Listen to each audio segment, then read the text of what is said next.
Tao po, Aling Paning? Mikay, ikaw ba yan? Anak ng tokwa naman Kaya ka ba naparito para magbayad ng utang ninyo mag-ina? Akin na Akin na yung pera Nasa ospital po si nanay. Pinapasabi po ni nanay kung pwede po ba kaming makautang po sa inyo para niyo na pong awa. Demonyo kang bata ka Umalis ka sa harapan ko Hoy, anong ginagawa niyo sa kanya? Hindi kayo marunong lumaban ng patas Mga bakla ba kayo? Maraming salamat po, Mr. Pogi. Salamat po dahil dumating po kayo. Kung hindi, baka napuruan na po ako ng mga yun. Hindi na po ako makapaghintay na makalala mo po si Nanay Chantal. Chantal? Tama ba yung narinig ko? Chantal ang pangalan ng nanay mo? Apo, Chantal po. Balamis po ate, kahit piso lang po. Kailangan ko lang po talaga ng perang ipambabayad sa ospital. May sakit po kasi ang nanay ko, para na po ninyong awa. Sa kalagitnaan ng katarikan ng araw, makikita si Mikay na naroong namamalimos sa kalye. Umaasang sa kaparaan ng yon ay matutulungan niya ang kanyang nanay na nasa ospital matapos ma-hit and run ng isang kotse. Tanging ang pamamalimos lang kasi ang nakikita ng bata para kumita siya ng pera na ipapambayad sa ospital. Nang sa ganon ay makalabas na ang nanay niyang si Chantal. Tanging silang mag-inalan kasi ang magkasama sa buhay. Wala na rin silang tirahan dahil pinalayas na sila ng dating inuupahang bahay, bunsod sa kawalan ng perang pambayad. Simula nang mamulat si Mikay sa realidad ng buhay, hindi niya pa nakikilala kung sino ba talagang tatay niya. Sa tuwing tatanungin niya kasi si Chantal, sermon ang palaging natatanggap ng bata. 1, 2, 3, 4, 5, 6. Ano ba naman yun? Ang unti-unti naman ang perang nalamis ko ngayon. Kailangan kong makabili ng pagkain. Baka nagugutom na rin si nanay din sa ospital. Dapat makabili rin ako ng apple para magang malusog si nanay at magang malakas na ulit siya. Ipinagpatuloy ng bata ang kanyang paglalakad-lakad at pamamalimos. Pero matumal ang mga tao nag-aabot sa kanya ng barya. Sa tuwing napapadaan si Mikay sa bakery, napapatitig na lamang siya sa mga nakadisplay na tinapay habang napapalunok ng laway. Kumakalam na rin ang kanyang sikmura dahil hindi pa nga siya kumakain. Maaga pa lamang kasi lumabas na siya ng ospital upang mamalimos. Walang ibang nagawa ang bata, kundi ay ang haplusin na lamang ang nagtatambol niyang sikmura. Pagsapit ng 1:00 ng hapon, tuwang-tuwa ang bata dahil nakaipon na siya ng 20 pisong barya. Paulit-ulit niya itong binilang habang tinatawid niya ang isang kalsada. Tuloy ay hindi niya napansin ang isang kotse na humaharurot patungo sa kanyang direksyon. Nanlaki na lamang ang mga mata ng bata matapos niyang marinig ang magkakasunod na busina ng sasakyan. Dala ng pagkagulat, naihagis ni Mikay ang mga barya. Tumilapon ang mga ito at ang ilan naman ay gumulong at nahulog sa kanal. Napaupo ang bata sa mainit na kalsada. Mabuti na lamang dahil nagawang ipreno ng driver ang kotse nito. Maya-maya pa'y nagbukas ang magarang pintuan ng itim na kotse at iniluwa nito ang isang matangkad na lalaki. May pagkatisoy at maamo ang mukha. Baka sa disente nitong kasuotan na mayaman siya. Hoy bata, magpapakamatay ka ba? Hindi mo ba nakikita ang kalsada to? Walang pedestrian lane dito. Saka hindi to ang tawiran ng mga kagaya mo. Teka, nasan ba mga magulang mo? Bakit ba hinahayaan ka nilang palaboy-laboy? Pasensya na po, sir. Nagbibilang po kasi ako ng baring na ipon ko sa pamamalimos. Nasa ospital po kasi ang nanay ko. Kailangan po namin ng pera. Sorry na po. Isa-isang pinulot ng bata ang ilang mga barya na nagkalat sa kalsada. Tinulungan na rin siya ng lalaki upang mapabilis dahil traffic na sa kanilang likuran. Nasaan ba ang tatay mo? Ang bata-bata mo pa. Wala po akong tatay. Hindi ko po kilala kung sino ang tatay ko. Patawarin mo na po ako, Sir Pogi. Sige na po. Pogi naman po kayo eh. Akin na po yung piso. Baka dalhin mo pa paalis. Bibilan ko pa kasi ng mansanas ang nanay ko. Nang makuha na ni Mikay ang pisong nasa palad ng lalaki, ay kaagad na tumakbo ang bata patungo sa tabi ng kalsada. Pumasok na rin sa kanyang kotse ang lalaki. Hindi nito alam kung ano ang kanyang nararamdaman ng oras na yon, pero sobrang gaan ang loob niya kay Mikay. Gayunpaman, minabuti niyang paandarin ang kotse. Habang pumapalayo ay tinitingnan niya sa side mirror ang kumakaway na bata. Mantika na ako ron ah. Mabuti na lang dahil hindi hinayaan ng Diyos na mabangga ako. Kaya nagkataon. Baka dalawa na kami ni nanay sa ospital ngayon. Isilanan din kasi ito ni Mr. Pogi. Ang bilis-bilis niya magpatakbo kahit alam na namang may batang tumatawid. Kaagad na dumiretso si Mikay patungo sa tindahan ng prutas. Dahil nabawasan ng 20 piso niya, isang mansanas na lamang ang kanyang nabili. Sakto lamang para kay Chantal. Pagkabili niya noon, ay kaagad na siyang nagtungo sa ospital. Masayang-masayang bata, habang bitbit ng isang mansanas, habang tinatahak ang pasilyo patungo sa silid na kinaroroonan ng kanyang ina. "O anak, saan ka galing? Alam mo bang kanina pa ako nag-aalala sa'yo? Hindi ka man na nagpaalam sa akin kung saan ka pupunta." Inay, ay na po kayo magalit. Baka mabinat pa kayo at matagal na gumaling. Kumalma lang po kayo. May dala po akong apple para po sa inyo. Para hindi ka na magutom. Para po bumalik na po ang lakas mo. Naku, saan mo kinuha yan? Huwag mong sabihin nagnakaw ka naman sanas doon sa palengke. Inay, hindi po ako magnanakaw ah. Mabait po akong bata. Alam ko pong alam mo yan. Ang totoo po kasi, namamalamis po ako roon sa labas. Alam ko po kasi na kailangan po natin ng pera nanay. Kaso, sakto lamang na pambili ng mansanas ang kinita ko. Nanlaki ang mga mata ni Chantal dahil sa kanyang narinig. Gusto niya mang paluin ang bata, pero hindi niya magawa dahil nakaratay pa rin siya sa kama. Napuruhan kasi ang kanan niyang binti noong siya ay mabundol ng kotse sa kalsada. "Hindi ko alam kung bakit mo nagawa ang bagay na yun, anak. Bakit ka nanlimos? Yung mga batang hindi inaalagaan ng kanilang magulang. Sila lang yung mga dapat na nanlilimos. Pero ikaw, anak, hindi mo kailangan gawin yun. Hindi naman kita pinapabayaan, hindi ba?" Inay, alam ko po kasing wala po tayong pera. Hindi ko naman kayang tiisin na tingnan ko lang dun sa higaan na yun. Alam ko pong nahihirapan ka na. Gusto ko lang pong tulungan ka, nanay, para hindi ka na po magutom. Baka sa ekspresyon ng mukha ni Mikay na isa siyang mabuting bata. Nang sandaling yun ay naluluha na lamang si Chantal habang pinagmamasdan niya ang kanyang anak. "Ang bait-bait mo talaga, anak. Ako na yata ang pinakamaswerteng nanay sa buong mundo. Halika nga dito, payakap ako." Mahigpit na nagyakap ang mag-ina. At pagkatapos nito ay inutusan ni Chantal ang anak na mangutang kay Aling Paning, ang may-ari ng bahay na inuupahan nila.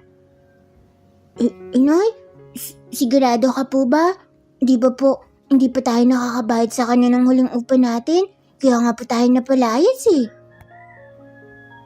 "Pasensya ka na, anak, pero wala na talaga akong alam na pwede nating lapitan maliban na lamang kay Aling Paning. Wala namang mawawala kung susubukan natin, hindi ba?" Sige po, Nay. Sana lang po talaga. Sana makautang po ako kay Aling Paning para po may pambayad na tayo rito sa ospital para makalabas ka na rin po. "Sige na, anak, magtungo ka na roon kina Aling Paning. Mag-iingat ka, ha?" Dumampi sa noo ng bata ang halik ng kanyang ina at pagkatapos ipinagpatuloy na ng bata ang kanyang pag-alis. Sa kasagsagan ng katarikan ng araw ay wari bang nakikipagpatintero si Mikay sa mga nagkakasalis-siyang sasakyan sa kalsada. Ilang pasikot-sikot na kanto at eskinita na rin ang kanyang binagtas hanggang sa marating niya ang bahay ni Aling Paning. Tao po? Tao po? May tao po ba dyan? Aling Paning? Paulit-ulit ang ginawang pagtawag ng bata. Halos maubusan na siya ng boses. Dahil kahit anong sigaw ang pagtawag ang kanyang gawin, ay hindi pa rin siya pinagbubuksan ni Aling Paning ng pinto. Nasaan na kaya ang matanda ngayon? Aling Paning? Tao po? Lalo pang nilakasan ni Mikay ang kanyang boses. hanggang sa narinig niya na lamang ang nagngangalit na boses ng isang matandang babae. Kasunod nito ay ang dahan-dahang paglangit-ngit ng pintuan ng bahay. Nawari bang may jablong lalabas mula roon. Ano ba? Ang ingay-ingay mo. Nagpapahinga yung tao. Teka nga lang. Mikay, ikaw ba yan? Anak ng Tokwa naman Nasaan si Chantal? Nasaan na nanay mo? Kaya ka ba naparito para magbayad ng utang ninyo mag-ina? Akin na. Akin na yung pera. Hindi po. Naparito po ako. Kasi po, Bigla na lamang naputol ang pautal-utal na sasabihin ng bata dahil sa reaksyon ng matapobreng matanda. Ano? Hindi ka na parito para magbayad. Kung ganoon, ang lakas naman ng loob mong magpakita sa akin. Nakaramdam ng kaba ang bata matapos nang makita ang reaksyon ng matanda. Nanlaki ang mga mata ni Aling Paneng.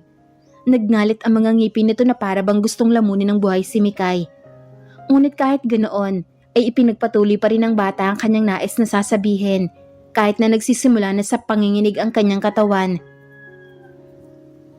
Aling Paneng, ang totoo po kasi niyan, nasa ospital po si nanay. Kailangan po kasi namin ng perang ipambabayad sa ospital. Kaso po, wala po kaming pera. Pinapasabi po ni nanay kung pwede po ba kaming makautang po sa inyo para niyo na pong awa. Hindi pwede Unang-una hindi ko kayo kaano-ano Kung kaya naman ay hindi ko rin kayo obligasyon. Pangalawa, tambak na ang utang ninyo sa akin. Namimiasa na kayo mag-ina. Higit sa lahat, walang trabaho ang nanay mo.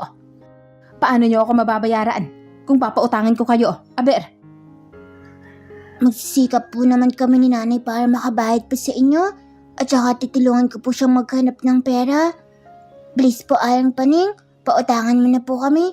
Sigurado po ako may makukunan din naman kami ng pera ng nanay. Hoy, Mikay, nagpapatawa ka ba? Ha? Saan kayo kukuha ng pera? Sa tatay mo Sa sustento ng tatay mo Hindi po. Oo, talagang hindi. Dahil maski ang nanay mo hindi alam kung sino ang tatay mo Putok ka lang naman sa buho. Isang bayaran, isang malandi ang ina mo Grabe naman po kayo kung makapanglait. Hindi po malandi si nanay. Kung tutuusin po, mas kilait-lait pa nga po kayo. Mula ulo hanggang paa patungo po sa kaluluwa. Nangungutang lang naman ako. Ang dami naman na pang sinasabi. Abay, sumasagot ka pang bata ka Mas lalong nag-init ang ulo ng matanda. Nanginig ang mga daliri nito sa kamay na para bang gusto niyang saktan ng bata. Dali-daling pumasok sa loob ng bahay ang matanda at lumabas na may bitbit na walis tambo. Umalis ka sa harapan ko. Demonyo kang bata ka. Dinuro ng matanda si Mikay gamit ang walis tambo. Nang sandaling yon, ay pumanaog ang matanda sa hagdanan ng bahay nito at akmang hambalusin ng bata ng walis. Nang sandaling yon, ay dahan-dahang humahakbang paatras ang bata hanggang sa tuluyan na siyang tumakbo. Hinabol naman siya ng matanda. Naghabulan ang dalawa. Binilisan ni Mikay ang kanyang pagtakbo upang makasiguro na hindi siya maaabutan ni Aling Paneng.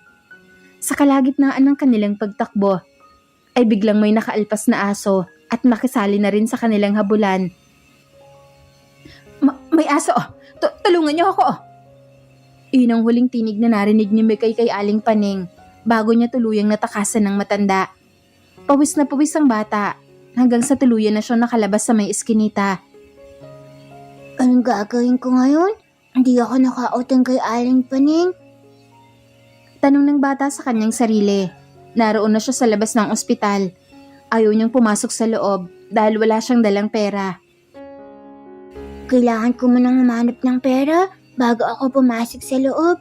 Hindi pwedeng pumunta kay nanay nang walang dalang pera. Kailangan kong umisip ng mapagkakakitaan.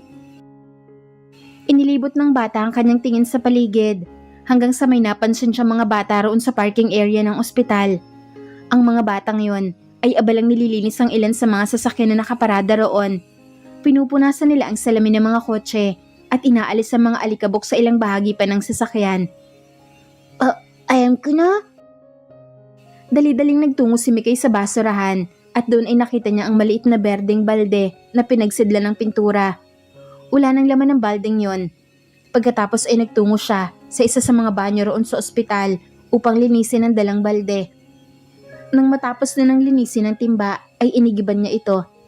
Nagtungo siya sa parking area ng ospital at naghintay ng bagong magpaparada roon. Nakaupo lamang siya sa gilid habang tinatanaw ang bawat sasakyan na dumaraan. Agad na napatayo ang bata. Nang mapansin niyang lumiko patungo sa parking area ang isang magarang kotse, na sa unang tingin pa lamang ay halatang yayamanin na may-ari nun. Bitbit ang timba na may lamang tubig, ay inabangan ni Mikay ang pagparada ng kotse. Nang makaparada na sa kanyang harapan ng kotse, ay inabangan niya ang pagpanaong ng may-ari, hanggang sa iniluwa nito ang pamilyar na lalaki. Si Sir Pogi yun ah. Dali-daling tumakbo ang bata palapit sa lalaki. Oh, ikaw pala. Ano ginagawa mo rito? Saka bakit may dala kang tubig? Ano gagawin mo dyan? Sir Pogi, kailangan ko po kasi ng pera ngayon. Kung ganun, bibigyan kita. Magkano ba kailangan mo? Dinukot ng lalaki ang kanyang pitaka sa kanyang bulsa. Hindi niya alam kung bakit ganoon na lamang kagaan ang loob niya sa bata. Hindi niya ito magawang tanggihan.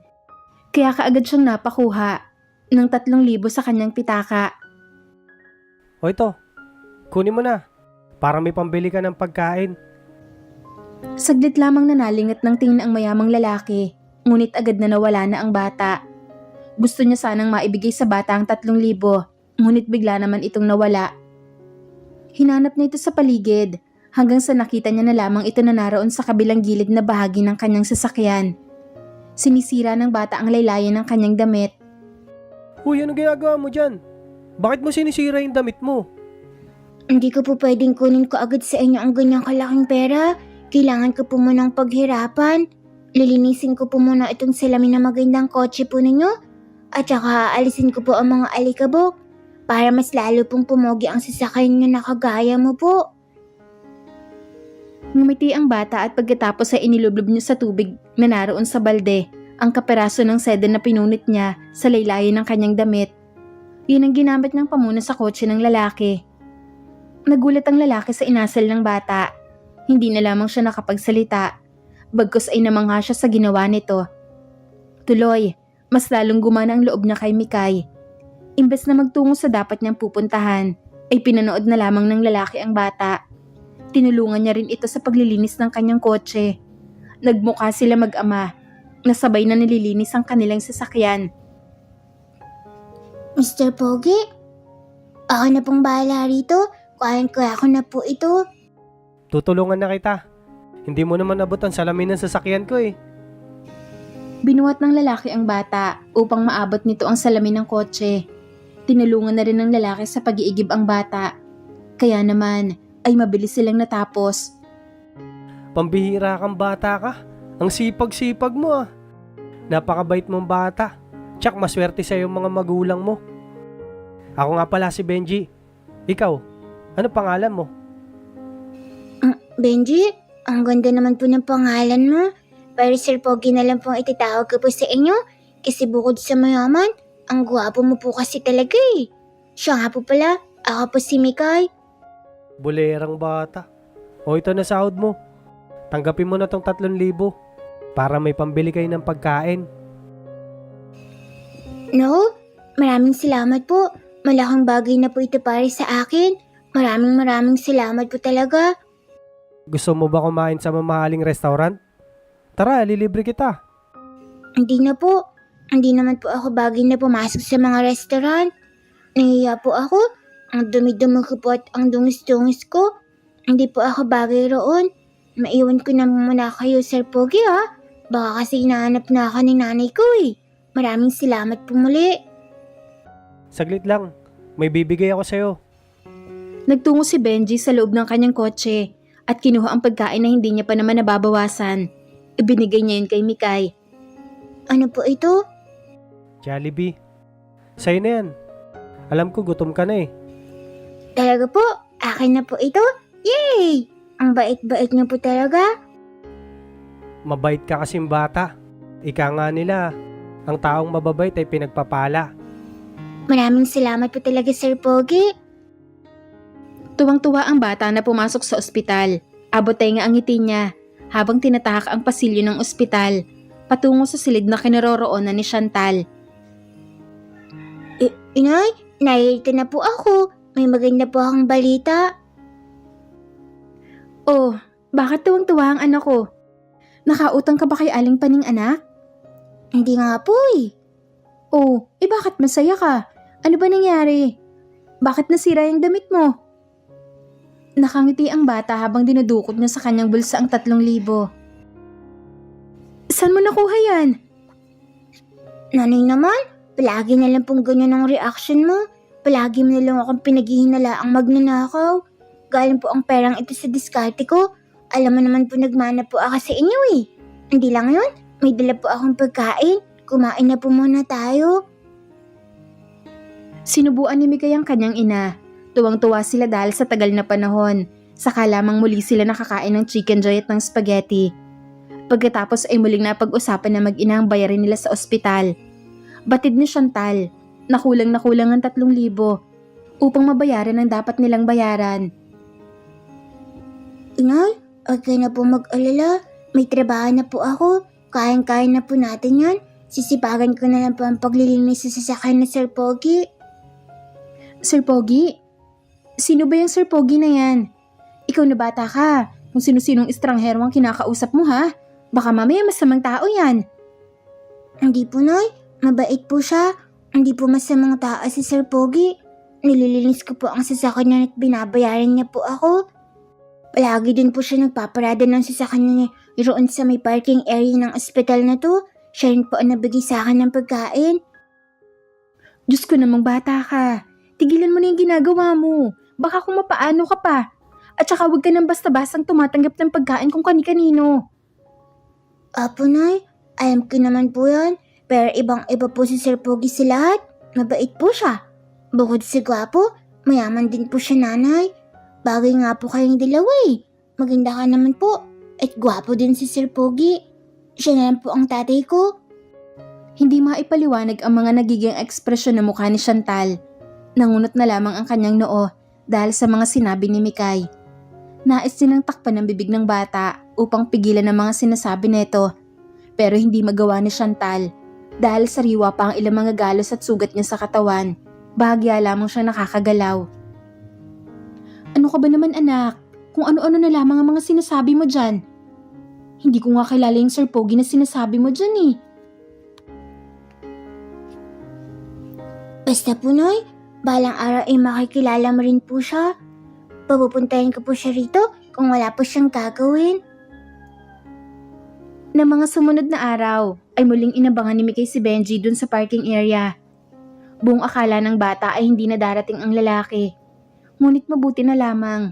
Dahil ilang saglit ang lumipas ay natanaw niya sa hindi kalayuan ng magarang itim ng sasakyan na batid niyang pagmamayari ni Benji. Tuwang-tuwa ang bata at kaagad na sinalubong si Benji. Magandang umaga po, Sir Pogi. Handa na po akong linisin ang sasakyan mo. Oh, ikaw na naman? Magandang umaga rin sa'yo. Ubus na ba yung kinita mo kahapon? Nakabili ka ba ng mga pagkain? Mga laruan? Hindi po eh. Nag-iipon po kasi ako. Kailangan po ni nanay ng pera para kapag magaling na po siya, pwede na siyang lumabas dyan sa ospital. Kulang pa po ang pera ko. Kailangan ko po maghanap buhay pa. Nagtaka at napaisip si Benji sa mga sinabi ng bata. Hindi niya lubusang akalain na may ganoong klaseng mga bata. Yung tipong handang gawin ang lahat para lamang matulungan ng pamilya. Kung ganun, nasa loob pala ng ospital ang nanay mo? Eh ang tatay mo? Bakit di na lang siya maghanap buhay para may pambayad kayo sa ospital?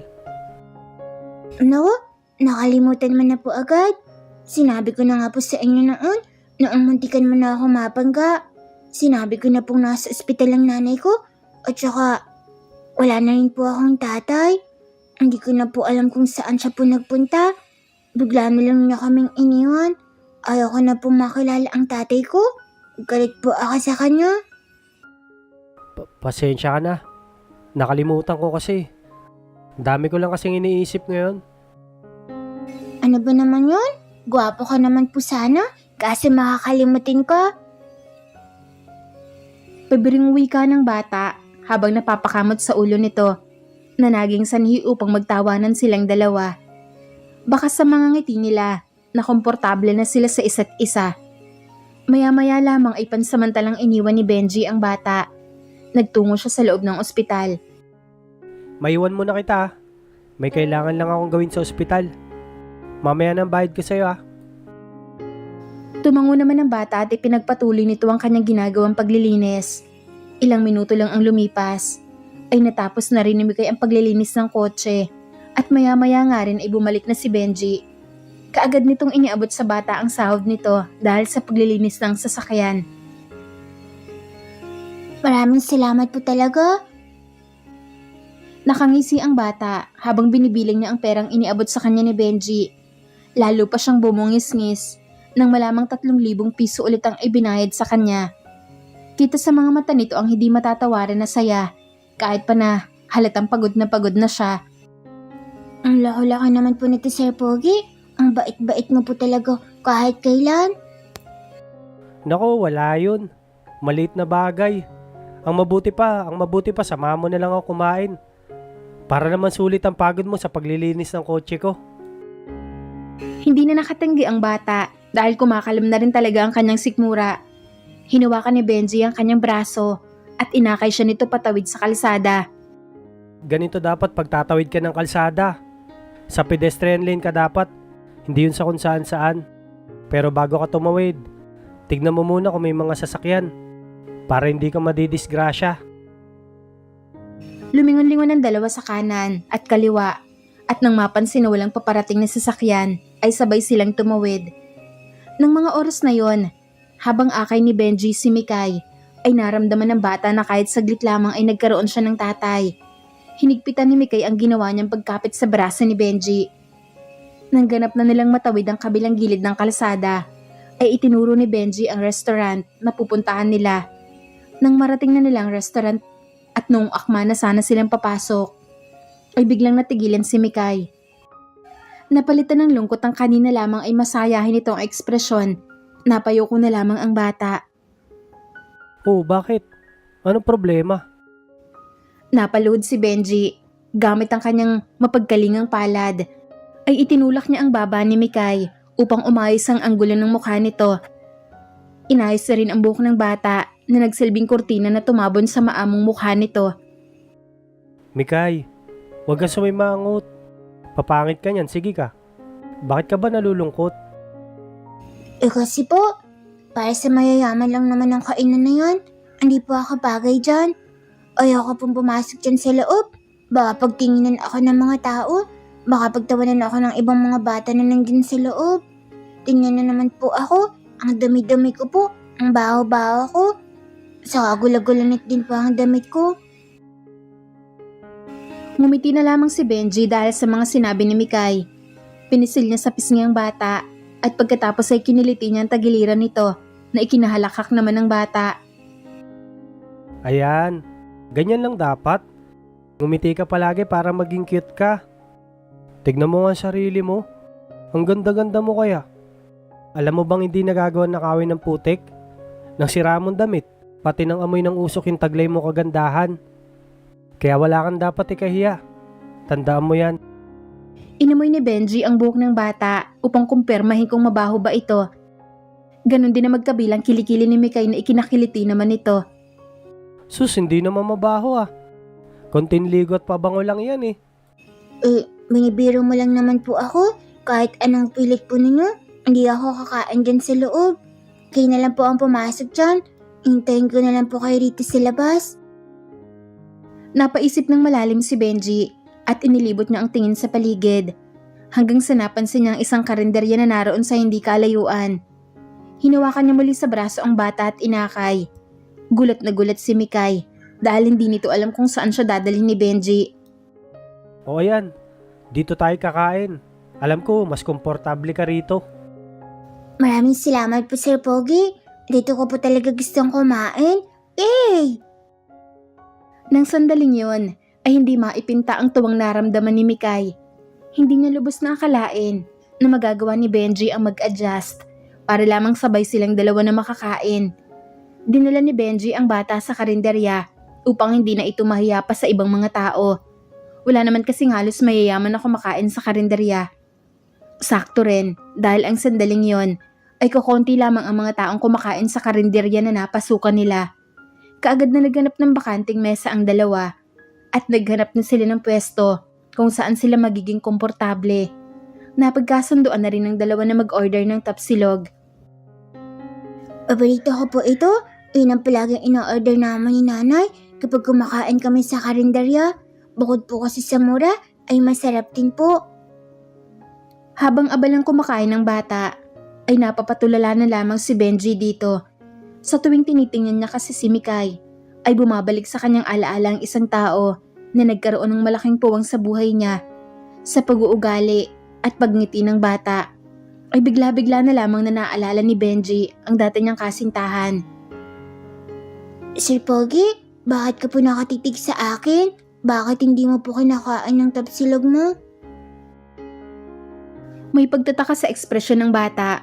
Pilit itong nagsasalita kahit puno pa ng pagkain ng bunganga nito. Napangiti na lamang si Benji sa tanong nito. May naalala lang kasi ako isang tao. Marami ang pagkakahawig nyo. Pares din kayo ng ugali. Naalala ko lang siya sa'yo. Ganun po ba? Pwede ko po ba kayong tanungin?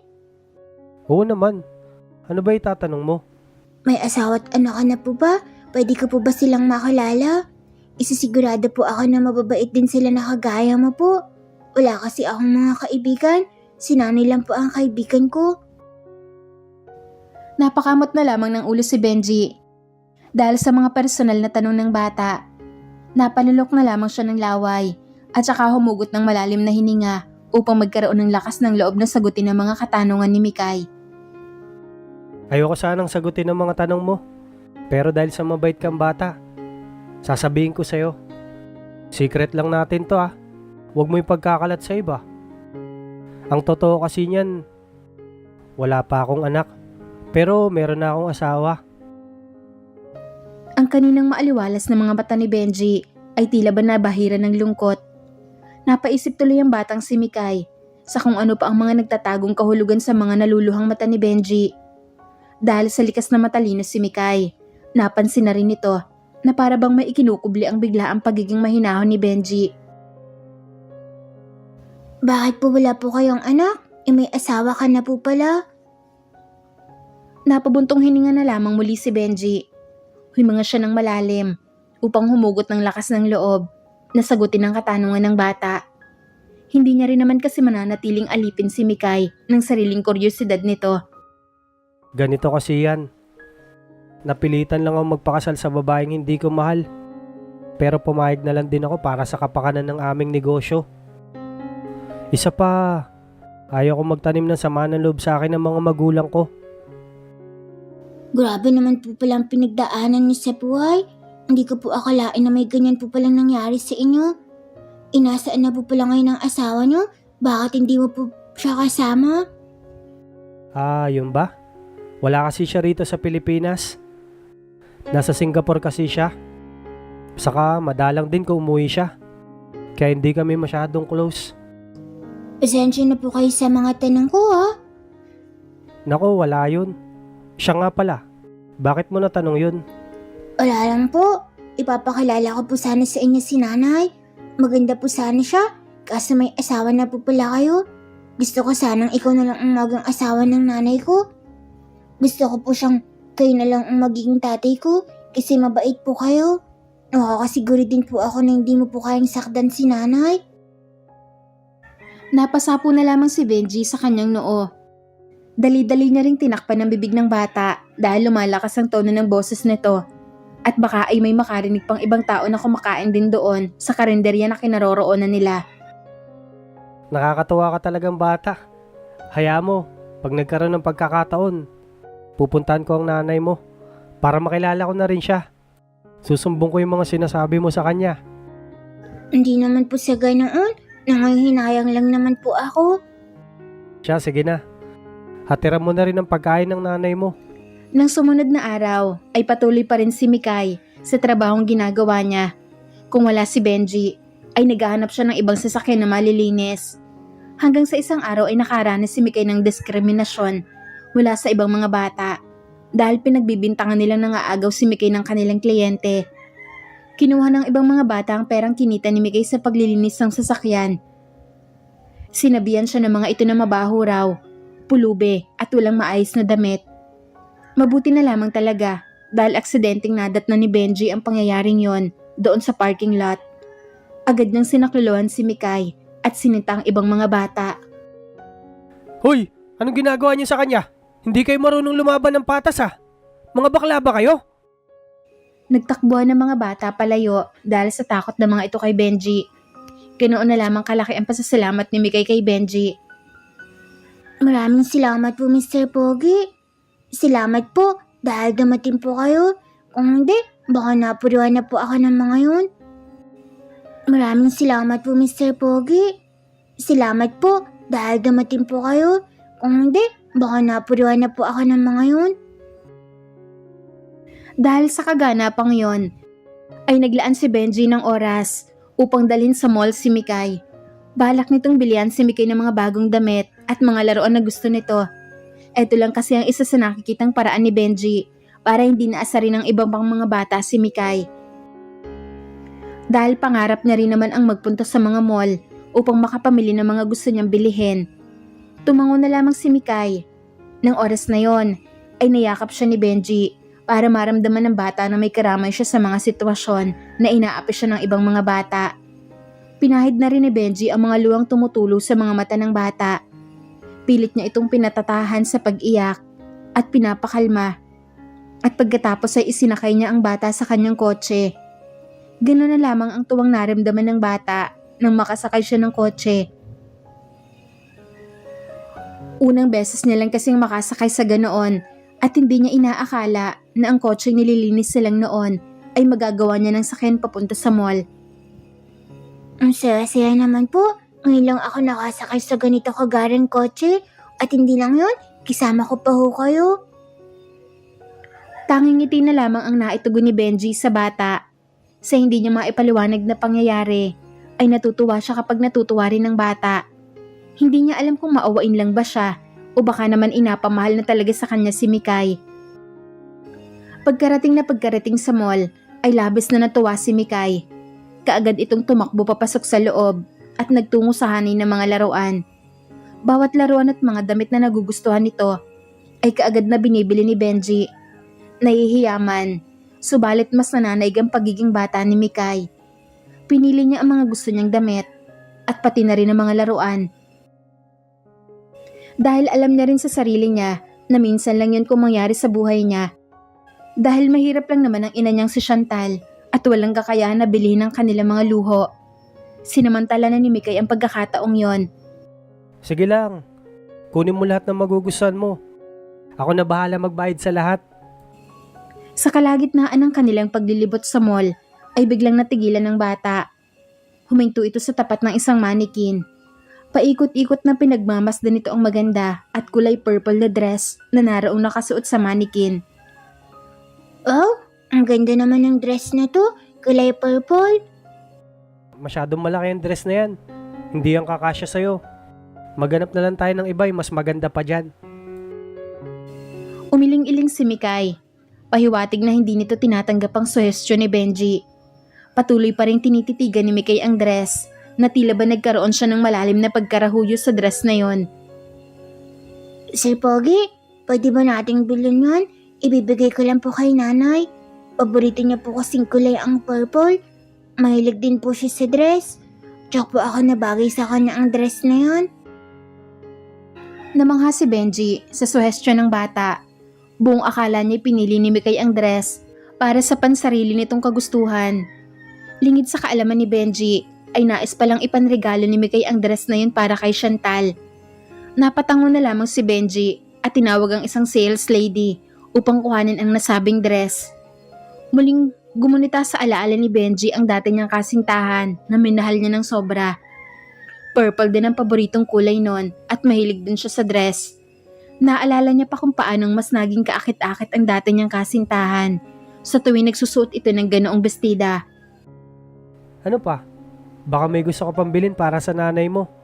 Sabi mo na hanggat narito pa tayo sa mall. Wala na po, okay na po ito. Tsaka kung matutuwa po sa akin si nanay. Dahil sa dami ng mga napamili ng dalawa, ay nagpasya si Benji na samahan na lamang ang bata patungo sa nanay nito upang hindi na mahirapan sa pagdadala ang bata. Saan nga pala yung bahay nyo? Hatid na kita ron. Wala po kaming bahay ni nanay. Napalayas na po kami sa dati naming inuupahan dahil nawalan kami ng pambayad sa upa. Ang mabuti pa po ay dalhin na po natin sa ospital ang lahat ng to. Nagmaneho si Benji pabalik sa ospital. Karga nila ang 8 balot na pinamili nila. Galak na si Mikay dahil bukod sa may mga bago na siyang damit, ay magkikita na rin sa wakas si Benji at ang nanay niyang si Chantal. Hindi na po ako makapaghintay na makalala mo po si Nanay Chantal. Nanlaki ang mga mata ni Benji matapos yung marinig ang pangalan na sinabi ni Mikay. Kaparehong kapareho kasi ito ng pangalan ng dati niyang nobya. Chantal? Tama ba yung narinig ko? Chantal ang pangalan ng nanay mo? Apo, Chantal po. Huwag po kayo mag-alala dahil mabait naman po si nanay. Hindi po yung nangangain ng tao. Gayunpaman, binaliwala na lamang ni Benji yon. Umaasa siya na baka naman ay nagkataon lang ng pagkakatulad ng pangalan ng dati niyang kasintahan at ang pangalan ng nanay ni Mikay. Hindi nagtagal ay narating na nila ang ospital. Sabay na binaybay ng dalawa ang pasilyo ng ospital patungo sa silid na kinaroroonan ni Chantal. Nang mabuksan na nila ang silid, ganoon na lamang ang gulat ni Benji nang makita niya ang mahimbing na natutulog na si Chantal. Nanlaki ang kanyang mga mata at halos mawalan siya ng lakas dahil sa kaba. To the point na muntikan na niyang maibagsak ang kanilang mga pinamili. Mariin niyang tinitigan ang mukha ni Chantal. Namamalikmata lang ba ako? Tuliro siya ng mga sandaling yon. Dali-dali niyang ibinaba ang mga bitbit na gamit.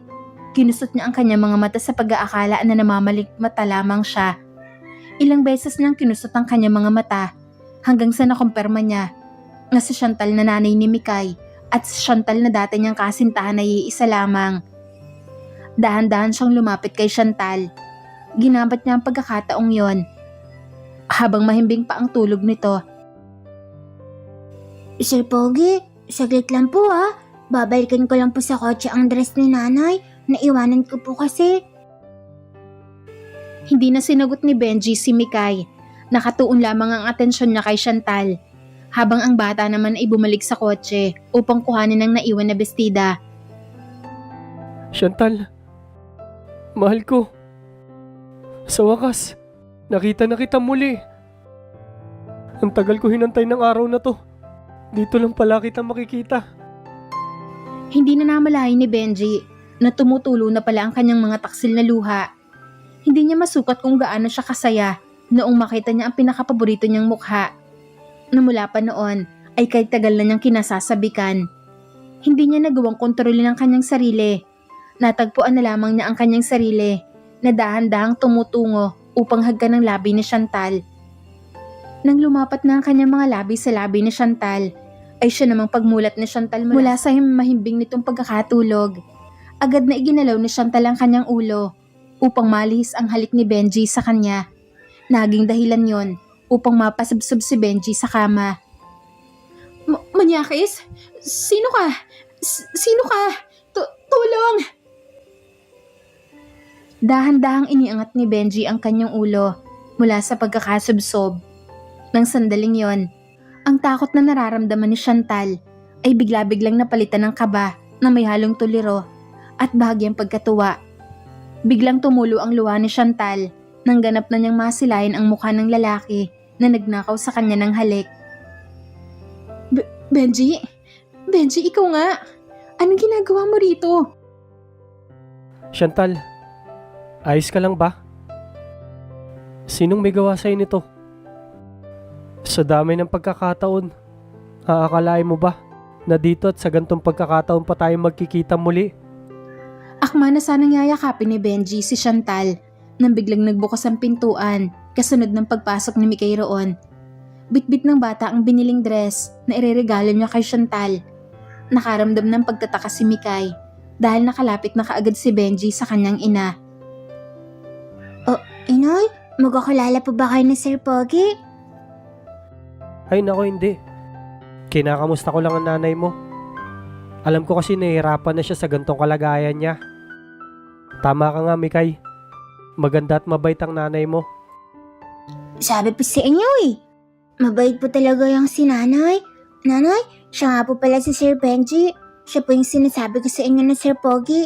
Mabait po yan. Sir Benji, siya naman po ang nanay ko.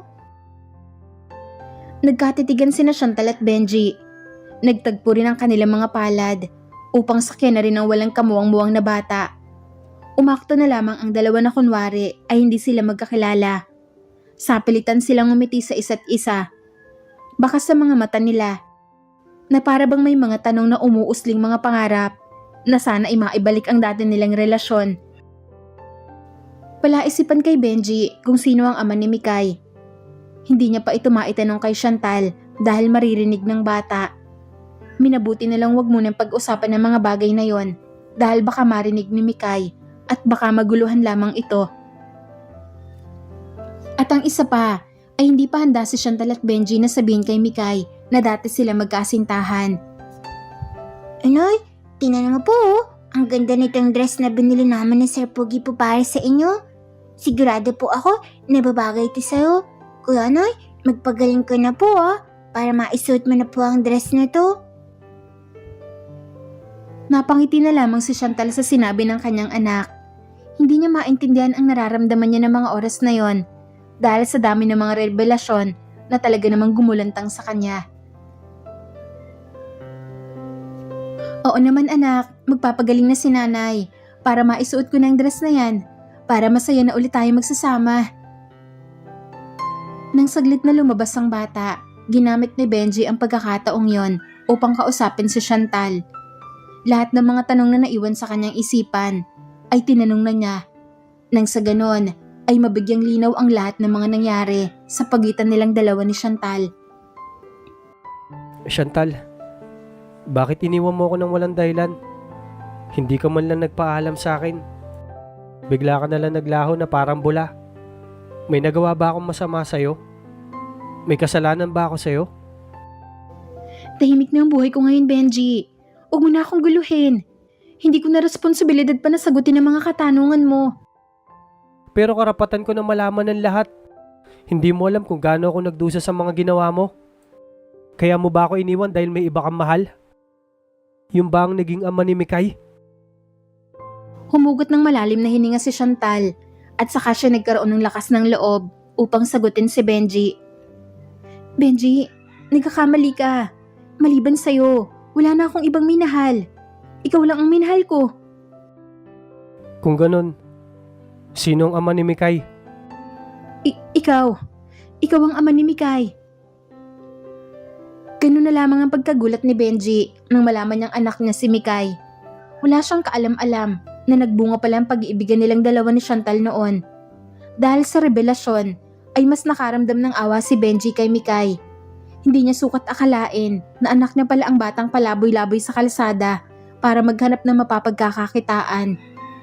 Ang bata na muntikan na niyang mabangga at ang batang palagi naglilinis ng kanyang sasakyan. Gayunpaman, nagpapasalamat si Benji dahil kahit papaano ay naibigay niya kay Mikay ang mga kagustuhan nito at ang ilan pang pangangailangan. Ako na magbabayad ng lahat dito. Hindi ko hahayaang magpalaboy-laboy pa si Mikay sa labas. Benji, sigurado ka ba? Oo, Chantal. Sigurado ako. Pagmamayari ko ang ospital na to, kaya wala ka nang dapat na isipin pa. Tutulungan ko kayo. Hahanapan ko kayo ng ligtas na matitirhan. Hindi na. Sapat na sa akin yung sinagot mo ang bill namin dito sa ospital. May bahay naman kami mauuwian ni Mikay. Huwag ka nang magkaila pa, Chantal. Alam kong wala na kayong bahay na matitirhan pa. Sinabi ng lahat sa akin ni Mikay. Nanahimik na lamang si Chantal at walang ibang ginawa kung di ang pumayag sa mga kagustuhan ni Benji. Gusto niya rin kasi magkaroon ng magandang buhay ang kanyang anak at ayaw niya nang danasin pa ng bata ang mga paghihirap na dinanas nila noon. Sa kabilang banda naman ay nasa parking area na muli si Mikay. Nililinis niya ang kotse ni Benji hanggang sa may dumating na isa pang sasakyan at pumarada ito sa tabi ng kotse ni Benji. Buong akala ng bata ay magpapalinis din ng kotse ang may-ari nun, subalit kabaliktaran ang nangyari. Iniluwa ng kakarating na sasakyan ng isang matanda. Sa pananamit pa lamang ng matanda ay mahalata ng mayaman ito. Nakaramdam ng hiya at ng panliliit si Mikay nang titigan siya ng matandang babae mula ulo hanggang paa. Dahil doon ay hindi na lamang ito pinansin ng bata. Ipinagpatuloy na ng bata ang kanyang paglilinis ng kotse ni Benji. At kunwari na lamang na hindi niya napapansin ng matanda. Nang sandaling yon ay batid ni Mikay na patuloy pa rin nakatingin sa kanya ang mayamang matanda. Pilit na ikinakalma ni Mikay ang kanyang sarili. Ngunit sa kasamaang palad naman ay biglang lumapit sa kanyang likuran ng matanda. Sa paglapit ng matanda kay Mikay ay naamoy ng bata ang pabango nito na kung nanamnamin sa pagsinghot ay masasabing amoy mayaman.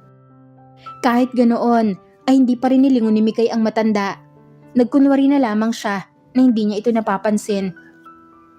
Hoy, batang hamog! Anong ginagawa mo sa kotse ng anak ko? Kinalabit ng matanda si Mikay. Baka sa tono ng boses ng matanda ang pagiging matapobre nito. Dahil doon ay nagulat ang bata at kaagad na napalingon sa matanda.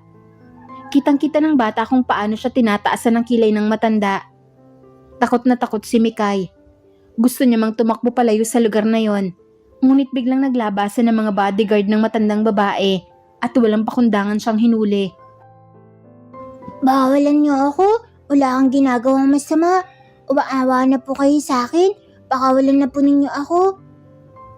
Kahit anong pagmamakaawa ang gawin ni Mikay, ay hindi siya kinaawaan ng matanda. Bagkus ay patuloy lamang siyang tinataasan nito ng mga kilay.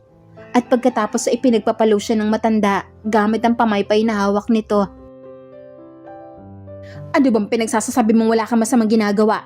Ikitang-kita ng dalawa kong mga mata. Kung paano mo nililinis ang salamin ng kotseng to. Hindi mo ba alam na kotse ito ng anak ko? Siguro magnanakaw ka na. May balak kang looban ng kotse ng uni ko ihi ko. Hindi po totoo yan.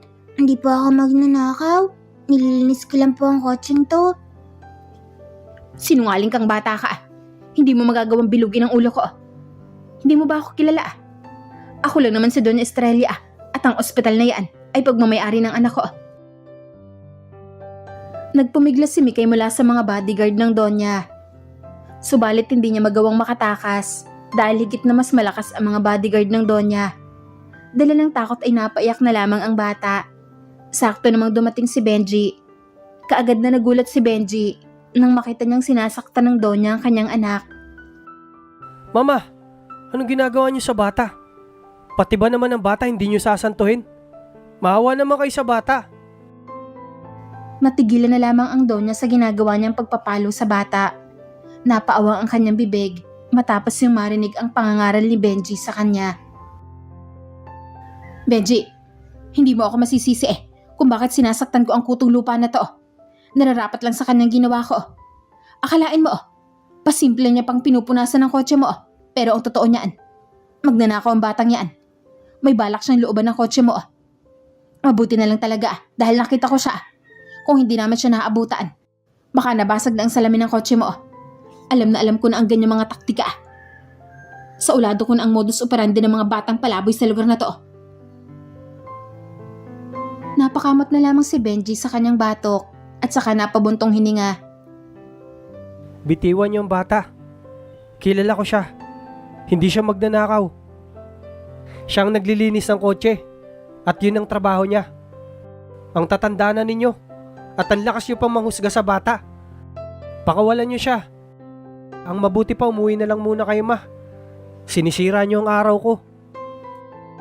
Hindi ko naman intensyon na saktan ng bata, iho. Concern lang naman ako sa'yo. Ma, enough. Hindi ko po kailangan ng pagiging concern nyo. Lahat ng bagay pinapakailaman nyo. Nung una, yung buhay pag-ibig ko. Tapos ngayon dito, sa ospital. Balak yung silipin kung maayos bang pamamalakad ko? Naman, matanda na ako. Hindi na ako bata para gabayan nyo. Imbis na makatulong po kayo, lalo nyo lang pong ginugulo ang buhay ko. Kaya please, umalis na kayo. Hindi ko kailangan ng tulong nyo rito. Pinakawalan ng mga gwardya si Mikay. Ganoon na lamang kasama ang tingin na ipinupukol ng Donya sa bata. Hindi kasi matanggap ni Donya Estrella na mas pinili pa ni Benji na kampen ang bata kumpara sa kanya na kanyang ina. Sumakay na lamang muli ang matanda sa sasakyan at saka umalis. Napatakbo si Mikay kay Benji at mahigpit siyang napayakap dito. Sir Pogi, ikaw po talagang superhero ko. Palagi mo na lang akong pinagtatanggol sa mga masasamang tao. Maraming salamat po talaga. Ang dami ko na pong utang na loob po sa inyo. Naku, tigilan mo nang ang pasasalamat mo sa akin. Kulang pa ang lahat ng to sa mga pagkukulang ko sa'yo. Kung tutuusin, mas marami akong utang sa'yo. Kaya pabayaan mo sana akong bumawi sa'yo. Hindi lubusang maunawaan ni Mikay ang sinabi ni Benji. Kung kaya naman ay ngumiti na lamang ang bata at mas hinigpitan niya pa ang pagyakap kay Benji. Wala siyang kaalam-alam na ang lalaking niyayakap niya ay ang tunay niya palang ama. Mahigpit namang niyakap ni Benji pabalik si Mikay at hinalikan niya ang bata sa noo. Sising-sisi si Benji kung bakit tumagal pa ng maraming taon bago niya pa nalaman na may anak pala siya. Hindi sana ay hindi niya naiparanas kay Mikay ang paghihirap noong lumalaki ito ng walang ama. Ilang linggo ang lumipas ay nakalabas na si Chantal sa ospital. Dinala ni Benji ang mag-ina sa bago nitong kondo, nakakabili lamang niya. Doon niyo patitirahin sina Chantal nang sa ganoon ay hindi na mahirapan ng mga ito sa paghanap ng bagong bahay na matutuluyan. Sir Pogi, saan ba tayo pupunta? Saan mo po kami dadalhin ni nanay? Halata sa mukha ni Mikay na naguguluhan siya. Hindi siya mapakali at paulit-ulit niyang sinisilip ang labas ng sasakyan upang tingnan kung saan na sila nakarating. Hindi niya kasi alam ang kanilang pupuntahan. Dadaling ko kayo sa bago niyong titirhan. Malinis doon. Kaya sigurado ako magiging ligtas at komportable kayo. May swimming pool po ba roon? Marami din po bang pagkain? Oo naman, may swimming pool doon. At marami rin mga pagkain. Kaya sigurado mag-i-enjoy ka.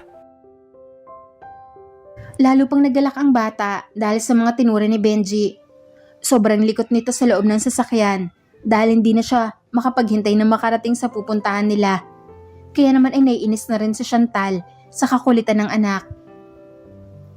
Anak naman, pumirmi ka nga. Nakakaya kay Sir Benji. Nakikisakay nga lang tayo sa sasakyan niya. Tapos ang kulit-kulit mo pa.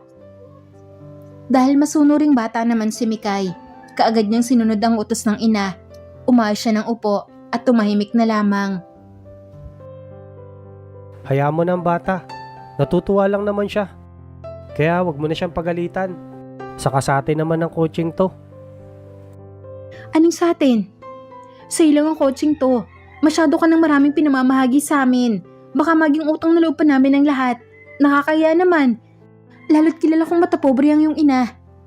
Bakit dinadamay mo na naman si mama sa usapan natin? Eh bakit hindi? Totoo naman, di ba?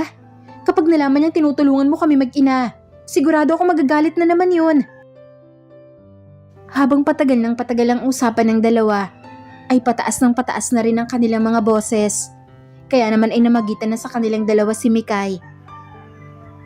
Nanay, huwag niyo na pong awayan si Sir Pogi.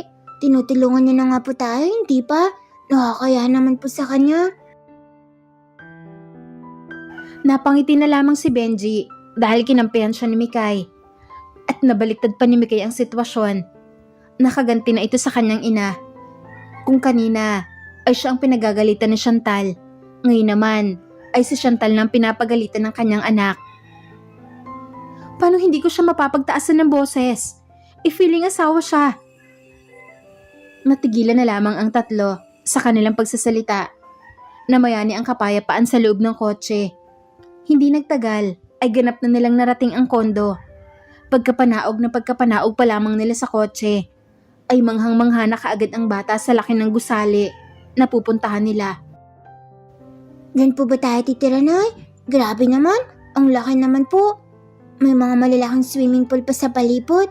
Dahil na po, hindi na po ako makapaghintay.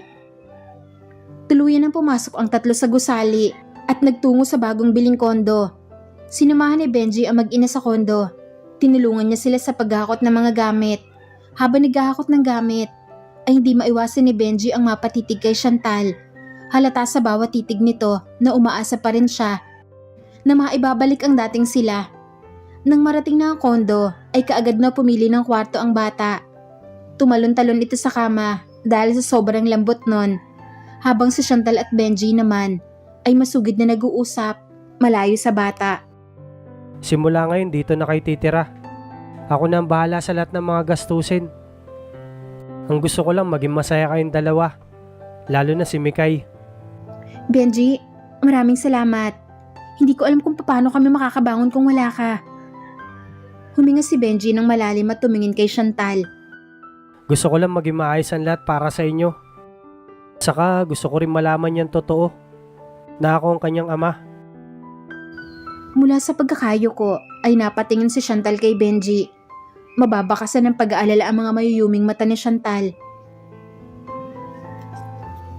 Alam ko mahirap itong sitwasyon natin, pero sana maintindihan mo na kailangan din namin ng panahon para maproseso ang lahat ng to. Hindi natin pwedeng sabihin kaagad kay Chantal ang totoo. Baka mabigla ang bata, lalo na't may galit siya sa kanyang totoong ama. Tumango naman si Benji bilang pagsang-ayon sa mga sinabi ni Chantal.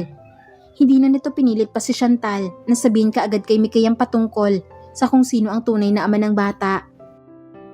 Gusto ko lang malaman niya ang totoo. Hindi man sa ngayon pero sa tamang panahon. Hinawakan ni Chantal ang mga kamay ni Benji. Nangako siya na balang araw ay sasabihin nila kay Mikay ang totoo. Nagkasundo ang dalawa na mag-focus na muna sila sa pag-adjust ni Mikay sa bago nitong tirahan. Tama ka, Chantal. Para kay Mikay muna ang lahat ng to. Sabay na napatingin ang dalawa kay Mikay na naroong abala sa paglalaro sa kama. Bitbit niya ang bagong laruan na binili nila ni Benji noong minsan na nagpunta sila sa mall. Napansin sila ni Mikay, kung kaya naman ay biglang tumakbo si Mikay patungo sa kanilang dalawa. Hawak-hawak ang paborito niyang laruan. Nanay, ang saya po rito. Ang laki ng kwarto ko. Ang linis-linis pa. Oo anak, dito na tayo titira. Magiging masaya tayo rito. Lumuhod si Benji at kinatagpo niya ang mga inosenteng mukha ng bata. Andito lang ako palagi para sa inyo. Pag may kailangan kayo, magsabi lang agad kayo sa akin. Ngumiti ng malapad si Mikay at pagkuway niyakap niya si Benji. Tanging ang pagngiti at yakap na lamang ang paraan ng bata upang maipaabot ang kanyang pasasalamat. Sir Pogi, maraming salamat po talaga. Ulog po kayo ng langit. Habang magkayakap ang mag-ina, tumingin si Chantal kay Benji at bahagyang ngumiti. Sa kabila ng mga pagsubok, nararamdaman nilang lahat ang bagong simula na nag-aabang sa kanila. Noong araw din na yon, ay inilibot ni Benji ang mag-ina sa buong kondo. Dinala niya sina Chantal at Mikay sa hardin at sa playground na naroon lamang sa malapit. Walang ibang hinahangad si Benji kundi ang makitang masayang anak ng si Mikay. Pinayagan nila maglaro ang bata sa duyan at makisali sa iba pang bata na nagpapadulas sa slide. Ang kulit ni Mikay. Manang-mana siya sa'yo. Anong sa akin? Sa'yo ka mo. Nagmana sa'yo ang kakulitan ng batang yon. Nagturuan pa ang dalawa kung kanino nagmana ang kakulitan ni Mikay. Nang oras na yon, ay nakaupo sila sa bench, kumakain ng ice cream, habang binabantayan nila sa paglalaro ang bata. Hindi nila inaalis sa kanilang paningin si Mikay, dahil baka kung saan ito magpunta. Ilang saglit lamang, ay napansin ni Benji na may dumi sa gilid ng labi ni Chantal. Gamit ang hinalaking daliri, ay pinahid ni Benji ang peraso ng ice cream na kumalat sa gilid ng labi ng dalaga. Dala ng gulat, ay napatingin si Chantal sa mga mata ni Benji. Nagtagpo ang kanilang mga mata. Hindi nila namamalayan na unti-unti na palang naglalapat ang kanilang mga labi. Iiwas na sana si Chantal ng halik, subalit biglang tumakbo si Mikay patungo sa kanilang kinaroroonan. Sa hindi inaasahang pangyayari, ay natisod ang bata at sumuray siya patungo sa kinaroroonan ni Chantal at Benji. Dahil sa kaganapang yon, ay tuluyan nagdikit ang labi ni Chantal at Benji. Gumunita sa kanilang isipan ang masasaya nilang alaala noon. Sorry po, hindi ko po sinasadya. Natisig po kasi ako dito po sa bato. Wika ni Mikay at hinablot niya sa dalawa ang ice cream ng mga ito. Dala kasi ng pagod sa paglalaro ay nakaramdam ng gutom ang bata. Tumakbo ito papalayo sa takot na baka ibawiin sa kanyang ice cream. Dahil sa kapilyahan ni Mikay ay sabay nitong napahalakak si Chantal at Benji. Ilang linggo na ang lumipas at tila naging bahagi na ng pang-araw-araw na gawain ni Benji ang pagdalaw sa kondo ni Chantal at Mikay. Sa tuwing nagkikita sila, palaging masaya si Mikay at tila unti-unti na sila nagkakaroon ng maayos na samahan bilang pamilya. Subalit, unti-unti ring napapansin ng Doña Estrella na madalas nang wala ang anak nitong si Benji sa mansyon. Isang araw, habang kumakain ng almusal, nilapitan ni Doña Estrella si Benji. Humihigop ng kape ang Doña at baka sa kilos nito na tila ba may nais siyang itanong. Napapansin ko na madalas kang wala sa mansyon. Saan ka ba palaging pumupunta? Nagulat si Benji sa biglaang tanong ng Doña, ngunit agad naman siyang nakabawi at nakaisip ng kanyang alibay.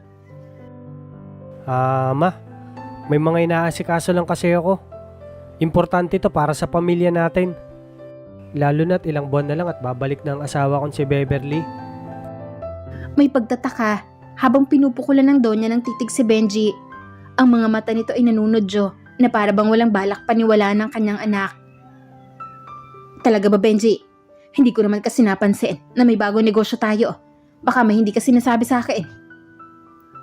Muli ay huminga ng malalim si Benji upang makapag-isip ng tamang isasagot sa kanyang ina. Huwag ka nang mag-alala, Ma. Hindi naman ako nawawala ng matagal. Basta wala akong ginagawang kalokohan. Habang sinusubukan ni Benji na magpaliwanag, mayroong pagdududa pa rin ng Doña. Para bang may kung sino ang nagtutulak sa kanya na huwag paniwalaan ng kanyang anak. Sa kabilang banda, ilang araw na ang lumipas. Habang abala si Benji sa kondo, si Doña Estrella naman ay nagsimulang magtanong-tanong sa kanilang mga tauhan. Nais lang malaman ang katotohanan sa likod ng mga katakataka mga ikinikilos ng anak. Tinawagan ng Doña ang isa sa kanilang tauhan na si Pablo. Pablo, napapansin mo ba kung saan palaging pumupunta si Benji? Hindi ko kasi makuha ang tamang sagot mula sa kanya. Sa tuwing tinatanong ko siya, pakiramdam ko ay nagsisinungaling siya sa akin. Nag-aalangan man, ngunit tumugon pa rin si Pablo upang hindi siya mapagalitan ng Doña. Dahil naghahanap buhay lang naman siya at hindi niya ibig ang mawalan ng trabaho. Doña Estrella, madalas pong lumalabas si Sir Benji at may inuuwian po siyang kondo. Hindi ko po alam ang eksaktong address, pero madalas po siya may kasamang bata at isang babae. Nangunot ang noon ng Doña dahil sa kanyang narinig. Ano? Isang babae at bata? Sino naman kaya ang mga yon? Sige Pablo, salamat sa pagbibigay ng impormasyon. Sige po Doña, wala pong anuman. Nang makuha na ni Doña Estrella ang impormasyong yon, lalo siyang naging determinado na alamin ang tunay na nangyayari. Isang araw, matapos niya makitang muli si Benji na paalis ng bahay, sinundan niya ito mula sa di kalayuan. Habang naglalakad si Benji papasok ng kondo, nagmasid si Doña Estrella mula sa labas. Hindi nagtagal. Natanaw niyang lumabas si Chantal at Mikay para salubungin si Benji. Sinalubong ni Chantal si Benji gamit ang isang matamis na ngiti habang buhat nito si Mikay. Tamang-tama ang dating mo. Naghahanda kami ng agahan para sa'yo. Ngumiti si Benji pabalik at hinalikan nito sa noo si Mikay. Kitang-kita sa kilos nito kung gaano niya kamahal ang bata. Mikay, kamusta ang araw mo? Nginitian ni Mikay si Benji at pagkatapos ay ibinaba ni Chantal ang bata. Doon ay niyakap ni Mikay si Benji. Sir Pogi, ang saya-saya ko po rito. Sana lagi ka namin kasama. Mula sa malayo, hindi maalis ni Doña Estrella ang tingin sa tatlo. Sa unang pagkakataon, nakita niya kung papaano nagsisinungaling sa kanya si Benji. Agad niyang naisip na may pamilya na si Benji. Ngunit sa kabila ng kanyang nakita, naroon pa rin ang mga tanong na hindi maalis sa kanyang isipan. Nais niyang alamin kung sino ang babaeng kumakalantari sa kanyang uniko iho. Matapos ang masayang agahan, napansin ni Benji na kailangan na niya magpaalam upang bumalik sa opisina at tapusin ang ilang mga gawain. Lumapit siya kay Mikay at Chantal upang magpaalam. Lumuhod siya sa harap ni Mikay. Mikay, kailangan ko na umalis. May mga kailangan kasi akong asikasuhin eh. Malungkot na tumingin si Mikay kay Benji na tila ba ayaw nitong paalisin ng lalaki. Sir Pogi, kailan ka ulit babalik? Huwag kang mag-alala kasi babalik din ako agad. Magpaka-behave ka.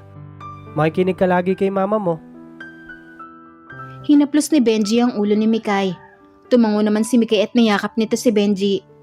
Hindi pa man nakakaalis si Benji. Subalit para bang namimiss na kaagad nila ito. Sa kabilang dako ay ngumiti naman si Chantal nung tumingin sa kanya si Benji. Mag-iingat ka. Maraming salamat Benji sa lahat ng tulong mo. Ilang minuto ang lumipas. Nang makaalis na ng kondo si Benji, biglang sumulpot si Doña Estrella. Mayroong bakas ng galit sa mukha nito. Hindi kasi siya makapaniwala sa kanyang natuklasan. Mabilis na sinugod ni Doña Estrella sina Chantal. Malakas ang boses ng Doña. Nawari bang naninindak? Ano to? Bakit patago pa rin kayo nagsasama ng anak ko? Hindi mo ba alam na kasal na siya sa ibang babae? Sa isang babae na hindi hamak na mas mayaman kumpara sa'yo na isa lamang hampas lupa. Gaanon na lamang ang pagkabigla ni Chantal dahil sa ginawang pagsugot ng Donya. Namutla si Chantal dahil sa kaganapang yon. Hindi po namin intensyon na itago ito sa inyo. Hindi lang po talaga namin alam kung paano sasabihin. Ang totoo po niyan, ang anak po ninyo ang kusang lumapit sa amin. Si Benji na po mismo ang kusang tumulong sa amin. Ginawa ko naman po ang utos ninyo sa akin noon. Nilayon ko si Benji kapalit ng kagustuhan nyo. Nadala ko ng takot dahil pinagbantaan nyo akong ipapapatay. Kahit anong pagpapaliwanag ang gawin ni Chantal, ay masama pa rin nakatingin sa kanya ang Donya. Kung talagang nilayon mo siya, bakit patuloy mo pa rin nilalapitan ng anak ko? Ano bang intensyon mo? Ha? Sa hindi malaman na kadahilanan, ay bigla na lamang na tumulo ang mga luha ni Chantal, bunsod ng pandiliit na ginagawa sa kanya ng Donya. Donya, tatapatin na ho kita. Hanggang ngayon ay mahal ko pa rin ho si Benji. Gustuhin ko mang iwasan ulit siya, pero wala akong magagawa dahil kailangan namin siya, lalo na po ni Mikay. Nang sandaling ito ay galit na galit pa rin ang Donya at hindi mapigilan ang kanyang emosyon. Hindi mo ba naiintindihan, Chantal? Sinisira mo ang pamilya namin. Ang reputasyon ng pamilya namin na nakataya rito. Sinisira mo rin po ang reputasyon namin. Sinira mo ang pamilya namin. Alam mo bang buntis ako noong sapilitan mo akong ipinapalayo kay Benji? Kahit may bata sa sinapupunan ko, nagawa ko magtiis dahil ayaw ko siyang madamay sa pagiging matapobre nyo. Naitaguyod ko na mag-isa ang anak namin ni Benji. Nang dahil po sa inyo, walang kinalakhang bata si Mikay. Doña Estrella, sinira mo ang pamilya namin. Sinira mo ang dapat sana imasayang pamilya ng anak at ng apo mo. Napakawalang kwenta mong nanay at lola. Habang nagaganap ang tensyon sa pagitan ng pag-uusap ni Chantal at Doña Estrella, nakatanaw si Mikay mula sa kanilang likuran. Tila naguguluhan ang bata sa mga nangyayari. Hindi niya maintindihan ang mga salitang binibitawan ng kanyang lola at ang mga luha sa mga mata ng kanyang ina. Donya, sana maintindihan niyo na mahal namin si Benji at gusto lang namin na maayos na buhay para kay Mikay. Biglang kumalma ang Donya. Tiningnan niya ang bata at doon ay namukhaan niya si Mikay. Nalaman niya yun ang bata na napagalitan niya sa parking area at napagbintangan niya magnanakaw. Hindi niya akalain na apo niya pala ang bata. Biglang nag-iba ang timpla ng mukha ng Donya. Mula sa pagiging tigre ay tila ba naging maamong pusa ito. Nanahimik na lamang ang Donya at akmang lalabas na ng kondo. Ngunit natigilan siya nang makita niyang naroon pala sa may pintuan si Benji. Bumalik kasi ito dahil naiwanan niya ang susi ng kanyang kotse. Nasaksihan tuloy nito ang tensyon sa pagitan ni Chantal at Doña Estrella. Narinig at nalaman ni Benji na ang ina niya pala ang dahilan kung bakit nagkalayo silang dalawa ni Chantal noon. Benji, nandyan ka pala. Paano mo nagawa sa akin to, ma? Paano mo nagawang pahirapan si Chantal at ang anak namin? Biglang kinabahan ang Donya. Napalunok na lamang siya ng sariling laway. Wari bang namaos ang kanyang boses na naging sanhi upang siya ay makaramdam ng pamamalat ng kanyang lalamunan. Benji, ginawa ko ang lahat para sa'yo. Gusto ko lang mapabuti ang buhay mo. Ang babaeng yan ay walang maibibigay sa'yo kung hindi kahihiyan. Kahihiyan? Hindi mo ba naisip na mas malaking kahihiyan tong ginagawa mo? Naagrabyado mo ang sarili mong apo. Napahikbi ang Donya dahil sa mga sinabi ni Benji. Tila ba nagkaroon ng realisasyon ang Donya sa lahat ng mga ginawa niya. Hindi ko alam, Benji. Hindi ko alam na ganito ang mangyayari eh. Akala ko makakabuti ito para sa lahat. Makakabuti? Ma, hindi mo man lang inisip ang nararamdaman ko? Hindi mo man lang naisip ang mararamdaman ni Chantal? Patawarin mo ako, Benji. Anak, hindi ko alam kung paano ko babaguhin ang mga nangyari eh. Pero mahal kita ah. Hindi ko sinasadya na maging ganito ang kahinatnan ng lahat ng to. Mahal din kita, Mama. Pero kailangan kong ayusin to. Kailangan kong bumalik kay Chantal at kay Mikay. Kailangan ko silang ipaglaban. Kahit pa sino ang humadlang. Kahit pa ikaw. Napahinga ng malalim si Benji. Niyakap niya ang kanyang mag-ina at nakiusap siya kay Doña Estrella na layuan sila. Batid kasi ni Benji na ang kanyang ina ang nagiging dahilan kung bakit nagkakagulo ang kanilang buhay.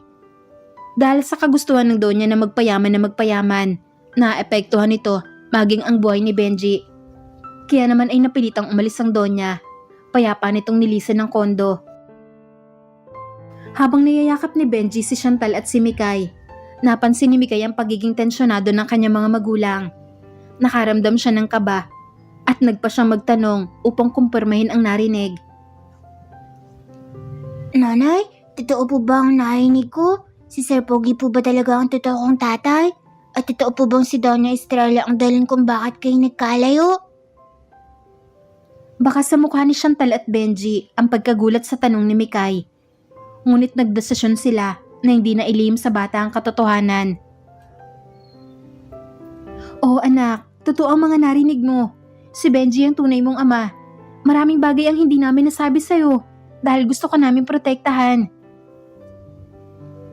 Humigpit ang yakap ni Benji kay Mikay habang nagsasalita si Chantal. Takot na takot pa si Benji dahil inaakala niya na baka ay magalit sa kanya ang bata. Pero natuwa si Benji noong nalaman niyang naiintindihan pala ng bata ang kanilang sitwasyon. Mikay, anak, patawarin mo kami kung hindi agad namin masabi sa'yo. Pero mula ngayon, gusto namin maging totoo sa'yo. Mahal na mahal ka namin.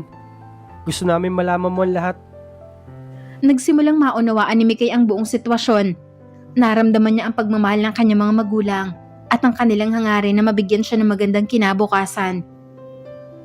Mahal ko rin kayo, Nanay at Tatay Benji.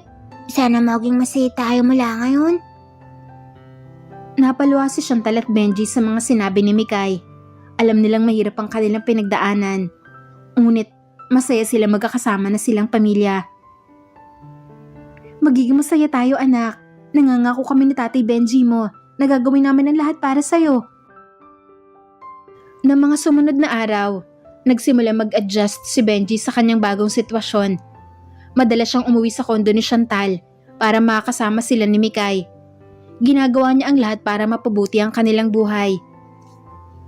Isang gabi, matapos nilang pakainin si Mikay at patulugin sa kanyang kwarto, nagkaroon ng pagkakataon sina Benji at Chantal na mag-usap ng masinsinan. Nasa sala sila at tahimik na nagkakape. Alam mo, hindi ko na matandaan kung kailan ako nakapagsalita ng ganito katahimik. Parang kanina lang, sobrang gulo ng lahat. Pero ngayon payapa na at kasama ko kayo. Totoo ba yan? Marami na tayong pinagdaanan, Benji. Pero parang lahat ng to, mas madaling harapin kasi kasama na kita. Nagkatinginan sila at nagsimulang maglapat ang kanilang mga mukha. Nararamdaman ni Chantal ang tibok ng kanyang puso habang lumalapit si Benji. Hindi nagtagal, naglapat ang kanilang mga labi at lumikha ito ng isang matamis na halik. Ramdam nila ang init ng pagmamahalan na matagal nang nakatago sa kanilang mga puso. Mahal kita, Chantal. At kahit anong mangyari, paglalaban kita. Maging si Mikay. Gagawin ko ang lahat para sa inyo. Makikipaghiwalay na ako kay Beverly. Oo nga't legal ko siyang asawa. Pero kahit minsan, hindi ko siya minahal. Hindi niya matutumbasan ang pagmamahal na binibigay mo sa akin. Mahal kita, Chantal. Mahal din kita, Benji. Hindi ko na alam kung ano pang gagawin ko kung wala ka. Salamat dahil mas pinili mo ang bumalik sa buhay namin. Patawarin mo kung mabilis kitang sinukuan noon. Pinangunahan lang talaga ako ng takot. Kahit ipilit na ipaglalaban ng aking puso na wag kitang iwanan. Yumakap si Chantal kay Benji at ramdam nilang init ng kanilang mga puso. Alam nilang maraming pagsubok pa ang kanilang haharapin, pero handa silang harapin ito na magkasama. Habang nag-uusap sila, biglang gumalaw si Mikay at lumabas ng kanyang kwarto. Napansin niya magkasama ang kanyang mga magulang at kaagad na lumapit. Nanay, tatay, bakit po kayo nagyayakapan? Pwede bang sumali? Natawa sina Benji at Chantal sa sinabi ni Mikay. Dahil doon ay sabay nilang niyakap si Mikay. Siyempre naman, anak. Dito ka sa gitna namin. Nagyakapan ang tatlo. At sa gabing yon, naramdaman nilang buo ang kanilang pamilya. Sa mga sumunod na araw, patuloy nilang pinagtibay ang kanilang relasyon at pinangarap ang mas magandang bukas. Buong akala ni Chantal ay magiging maayos na ang kanilang buhay kasama si Benji. Umasa siya na wala nang sigalot o gulo na papasok sa kanilang buhay. Ngunit na mga sumunod na araw, palagi niyang napapansin na umaalis si Benji sa kondo. Madalas na itong abutan ng gabi o hindi kaya ay madaling araw bago umuwi. Madalas na ring nahuhuli si Benji na may katawagang babae sa kanyang telepono. Nais namang kumprontahin ito, ngunit hindi niya ginagawa dahil ayaw niyang makita ni Mikay na nag-aaway silang dalawa. Lalo na, at wala naman siyang hawak na sapat na ebidensya. Isang araw, nang magkaroon ng sapat na pagkakataon, sinundan niya ang kasintahan sa pupuntahan nito. Sakay sa taxi ay nakiusap siya sa driver na sundan ng sasakyan na minamanayho ni Benji. Sige Manong, sundan mo lang po ang kotse na yon. Huwag ka masyadong bumuntot sa kanya ha, baka makahalata. Sobrang lakas ng kabog ng dibdib ni Chantal ng oras na yon. Malakas ang kutob niya na may kinakatagpong ibang babae si Benji. Kahit alam niyang masasaktan siya sa kanyang matutuklasan, ay ipinagpatuloy niya pa rin ang kanyang pagsunod. Ayaw niya na kasing mawala ng ama ang kanyang anak, lalo ngayon na alam na ng bata kung sino ang tunay nitong ama. Manong, dito na lang po. Dito na po ako bababa. Maraming salamat ho. Aligagang iniabot ni Chantal ang 1,000 sa taxi driver. Isinuot ni Chantal ang kanyang itim na shades, itim na saklob at itim na jacket na akalain mo ay may pupuntahang libing. Paraan niya yun upang hindi siya makilala ni Benji. Dali-dali siyang bumaba ng taxi. Tinawag pa siya ng taxi driver para iabot ang sukle, pero hindi na niya ito tinanggap pa. Ibinigay niya na lamang sa taxi driver ang sukle. Para bang sirang electric fan si Chantal na hindi inaalis ang kanyang tingin kay Benji na naroon sa hindi kalayuan. Hindi ito lumilingon sa ibang direksyon, bagkos ay nakatuon lang ang kanyang tingin sa kasintahan. Anong gagawin niya sa lugar na to? Sinong kikitain niya rito? Puno ng katanungan ang isipan ni Chantal. Lumapit pa siya sa 5-star restaurant kung saan pumasok si Benji. Pumasok din siya sa loob at palihim na nagmatsyag kay Benji na naroong nakaupong mag-isa sa isang table at halatang may hinihintay na kadate dahil paulit-ulit nitong tinitingnan ng kanyang relo. Ilang minuto lamang ang lumipas ay may dumating na isang magandang babae. Bagyang naibaba ni Chantal ang suot niyang sunglasses upang mariing tingnan ang babae. Chinita ang mata nun. Kutis mayaman ang pagiging tisay nito. May mahabang buhok at mayroon ding mamahaling bitbit na bag. Kinakabahan si Chantal at mas lalo pang kumabog ang kanyang dibdib noong makumpirma niya na yun ang babaeng hinihintay ni Benji. Umupo kasi ito sa table kung nasaan naroon si Benji. Narinig ni Chantal na tinawag ni Benji ang babae gamit ang pangalang Beverly. Dahil doon, Dito na nalaman ni Chantal na si Beverly marahil ang palaging kinatatagpo ni Benji. Nawala ng karapatang mag-iskandalo si Chantal dahil alam niyang kasal na ang dalawa. Nang makita niya kung paano naging masaya habang magkausap si Beverly at Benji, palihim na lang siyang lumabas sa restaurant na yon. Bumiyahe muli si Chantal pabalik sa kondo. Doon ay hindi na niya napigilan ang pagpatak ng kanyang mga luha. Anong laban ko doon? Mayaman, maganda, at kasal silang dalawa. Ay ako, inuuwi lang ako dahil sa may anak kami. Wala akong karapatang pigilan sila dahil ako ang kabit dito. Sinungaling talagang Benji na yon. Sinasabi niya lang na mahal niya ako dahil kay Mikay.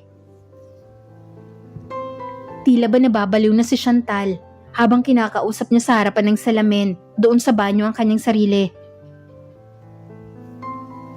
Nanay, buksan mo po ang pinto. Gagamit po ako ng banyo. Tila umurong ang mga luha ni Chantal nang marinig niya ang boses ng anak. Naghilamos na lamang siya upang hindi mahalata ni Mikay na umiiyak siya. Pinagbuksan niya ng pinto ang bata at hinayaan ito maglabas ng dumi sa kanyang katawan. Bilisan mo dyan, anak. Aalis na tayo rito. Mag-iimpake na ako ng mga gamit natin. Saan po tayo pupunta, Nay? Basta. Kahit saan. Basta malayo sa tatay mong manluloko. Nagtungo si Chantal sa kanilang kwarto at nag-impake ng gamit nila mag-ina. Nang handa na ang lahat, ay walang sinayang na oras si Chantal. Inakay na niya ang anak habang higit-higit niya naman sa kanan niyang kamay ang kanilang mga bagahe. Gulong-gulo si Mikay dahil hindi niya alam kung saan sila paparoon. Nang akma na silang lalabas sa pintuan ng kondo, ay siya naman pagdating ni Benji. Oh, saan kayo pupunta? Litong-lito si Benji dahil sa hindi niya maintindihan ang ikinikilos ni Chantal.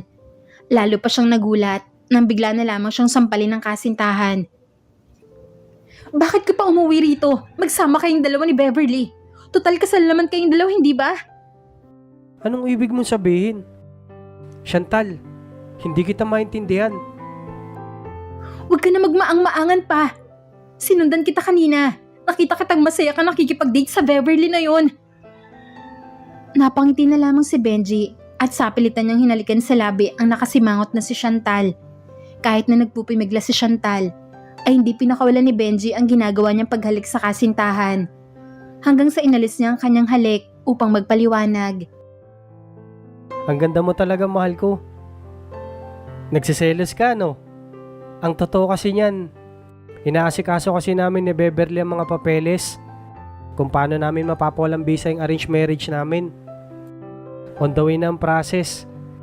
Ilang buwan na lang, makakapagpakasal na tayong dalawa. Alam mo rin bang may kasintahan na si Beverly sa ibang bansa? Parehas lang kami naging biktima ng kasakiman ng aming mga magulang. Hindi na ako makakapayag na kontrolin pa ako ng iba. Kayong dalawa lang ni Mikay makakakontrol sa akin. Mahal na mahal ko kayo. Napaluhan na lamang sa saya si Chantal dahil sa kanyang nalaman. Walang mapagsadla ng tuwa ang kanyang puso. Ay naman pala eh. Ang drama-drama. Tayo lang naman pala ang mahal ni tatay. Si nanay talaga oh. Nagtawanan ang tatlo at natagpuan na lamang nila ang kanilang mga sarili na magkayakap. Masaya at puno ng pag-asa. Sa paglipas ng maraming panahon, ay ganap nang napawalang bisa ang kasal ni Beverly at Benji. Nagkaroon na rin ng kapatawaran sa pagitan ni Doña Estrella, Chantal, Benji at Mikay. Sa kahuli-hulihan, ay tagumpay na naikasal si Benji at Chantal.